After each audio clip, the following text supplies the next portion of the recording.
Am I the a-hole for refusing to sign my parents' house, which is under my name, over to my wife if I die? So here is the backstory. In 2008, my parents lost most of their money, and it got to the point they were no longer able to afford their house.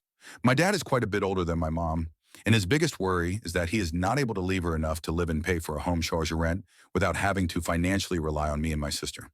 So this is the plan we came up with. We found a house with a large lot that we bought under my name.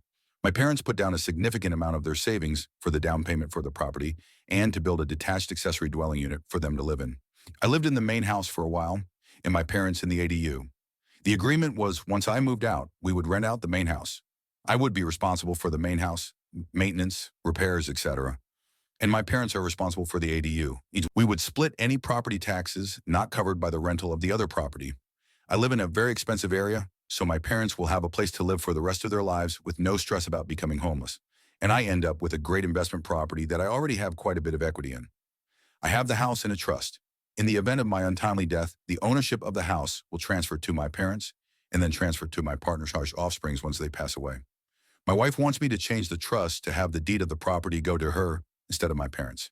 She says she, of course, will let them live there, but wants control of the property if I die. I feel really uncomfortable signing over the house my parents paid for to her. Even though it's in my name and I'm spending some money on property taxes and maintenance, I consider it their house since they have paid for everything.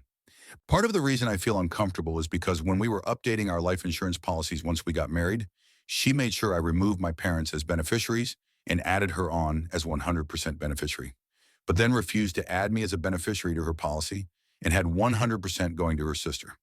Am I the a-hole for refusing to sign the house over to her?